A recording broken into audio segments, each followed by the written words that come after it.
Okay, subok tayo ng grouping 25 grains na NB sila gamit ang PRNB 057 Gen 3 na barrel.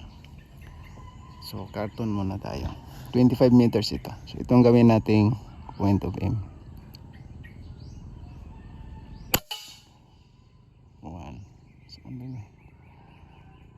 1 sa taas.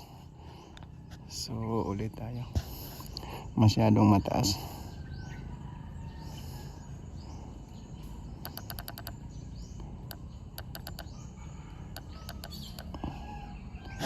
Yan.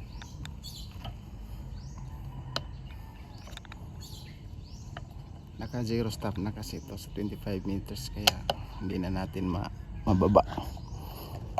Okay, first shot. Come on.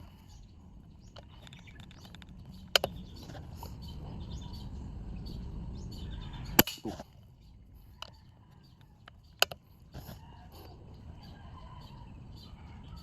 3.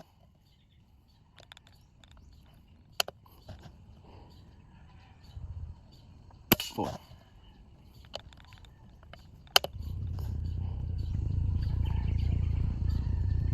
5. So yan yung grouping sa 25 meters lag. Medyo mayroong lumisning konti itong 5th shot, pero slag yan hindi yan pellet. So subukan natin naman sa siguro 70 meters. Okay, pause muna natin. Okay, 70 meters na yan.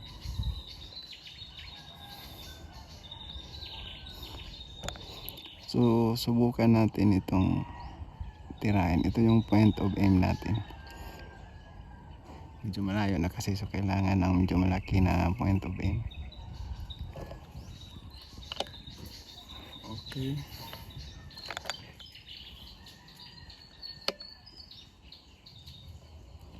May kanding. Yan yung kanding. Bugawin muna natin. Start tayo. 70 meters. Grouping test.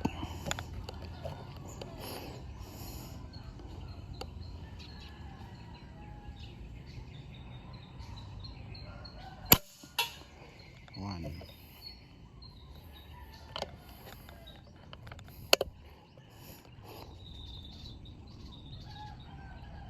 2. May kanding na naman.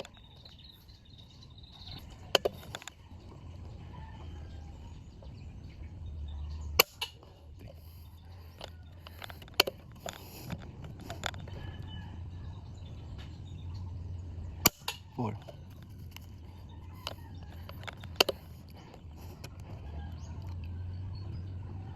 5.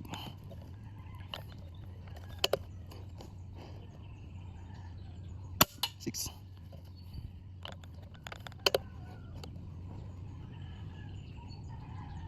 7.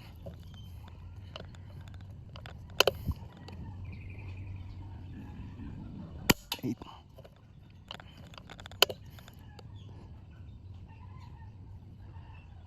9.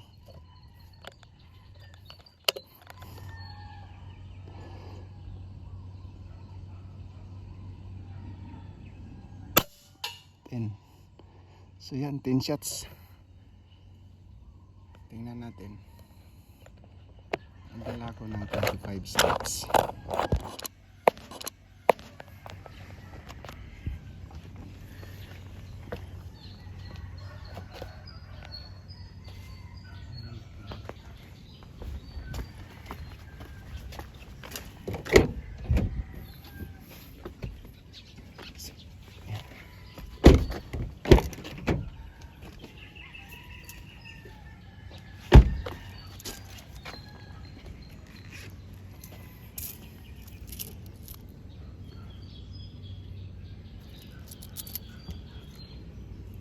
Ito 5 cents lang.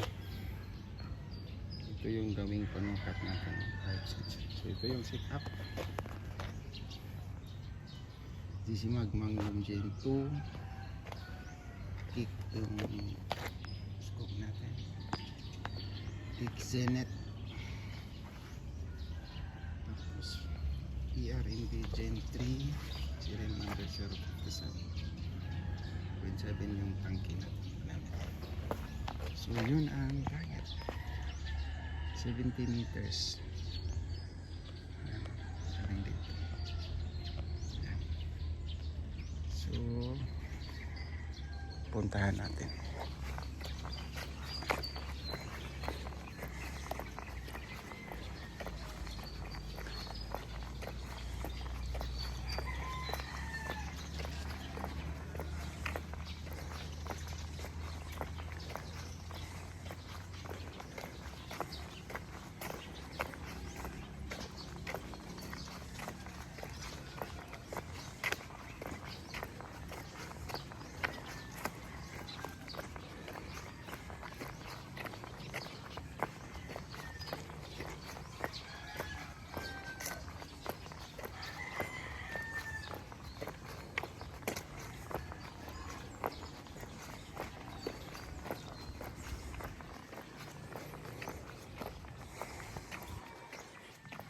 So malaking ilog ito sa Ligan City.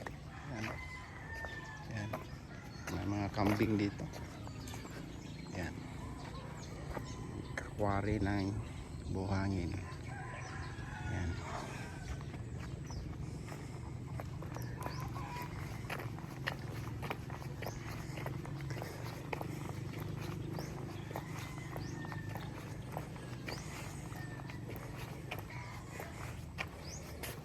So ito yung grouping. Ito yung point of aim natin. Ito 10 shots ito. Mayroong isang lumayo. So ito yung 5 cents. Tingnan mo yung 5 cents. Halos pasok lang siya sa 5 cents. Or yung daliri ko, yung hintuturo. Ayan. So 5 cents. 5 cents sa 70 meters. Yan yung sasakyan. Medyo against the light. Okay, so hindi pa ito na fine tune. Kasi ginamit ko lang ito sa hunting ng tupats.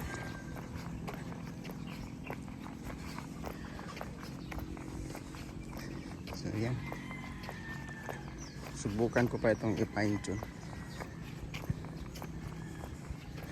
So ito yung area ko na dito ako nag-zero, dito ako nag-setting sa scope. At dito rin ako nag-tuning. Hindi masyadong malakas ang hangin ngayon pero kalimitan malakas ang hangin dito. So yan. Yan ang view. Mayroong namimingwit.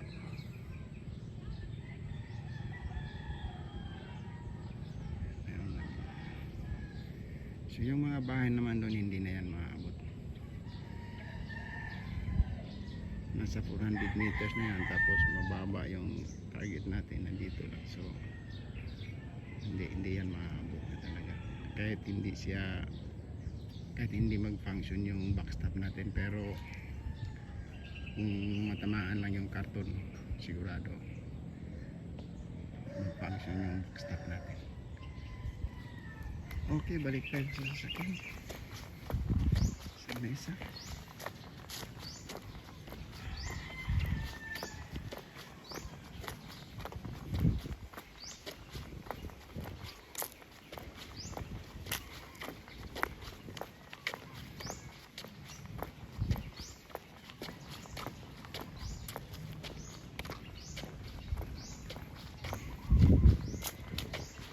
Yan yung isang maalog-alog plastic yan. Hindi siya stable.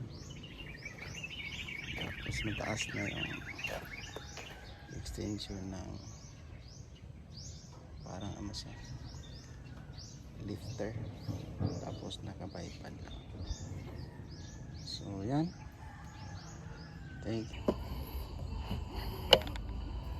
Okay, subok tayo ng 100 meters. Medyo lumaki yung critical kasi in-adjust ko to 4 times 40 yung power. Ayun na kasi. So ang point of aim natin, gawing point of aim ito. Medyo malaking-laki. Yan. So expected na dito yung slug tatama. Okay, first shot.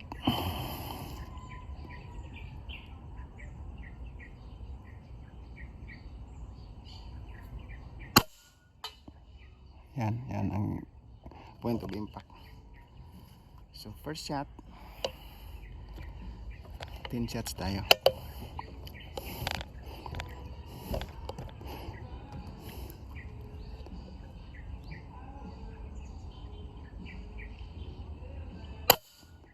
One.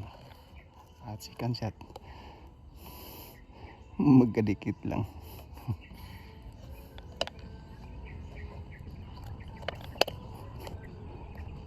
Third shot. Yan o. Fourth shot.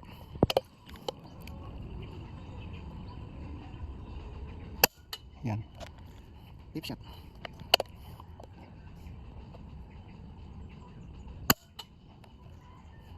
Sixth. So, lumayo yung isa. Seventh shot.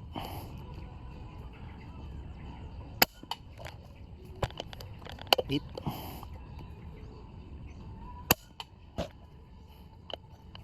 Ninth.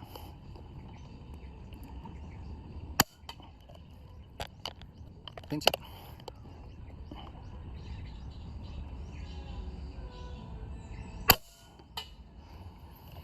Okay, tingnan natin. Ang panukat, yun pa rin 5 cents. Ito 5 cents. Magdala din tayo ng 25 at saka 5 cents. Puntahan natin.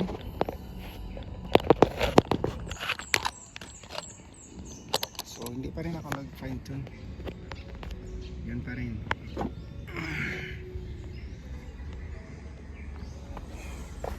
So yan. Walang cut ito. So tingnan natin. Mayroong kambing doon. Kaya minadali natin baka mag-cross.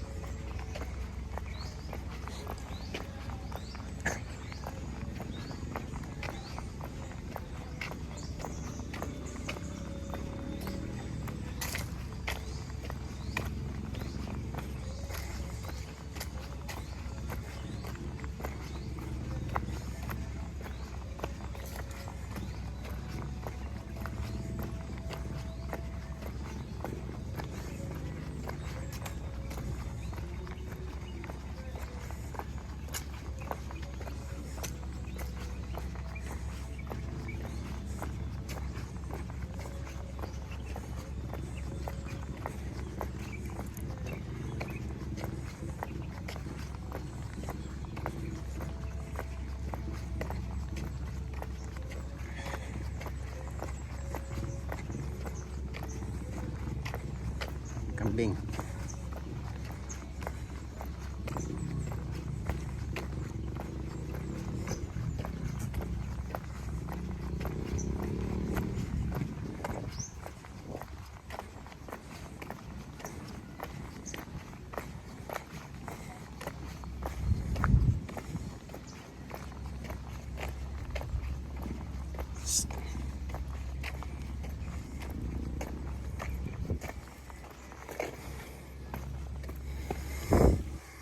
Yan, ito yung point of aim natin. Tapos ito yung grouping. Sa 25 cents, ito yung 25. Sa 25 cents, isa lang yung hindi hindi nakarga. ito lang isa. So 25 cents yan. So isa lang hindi nakarga sa 25 cents. Kung 5 cents naman, wala nang hindi nakarga. Sa 5 cents, dalawa lang ang hindi nakarga. Yan o. So sa 5 cents, dalawa ang hindi nakarga sa 10 shots. Sa 25 cents, ito lang ang hindi nakarga. So ito yung 25. Yan, 25.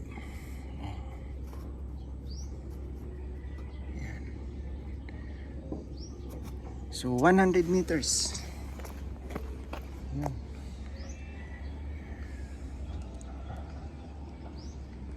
Okay. Subok na itong sa akin. Hindi naman tayo master nito. Thank you. Yeah.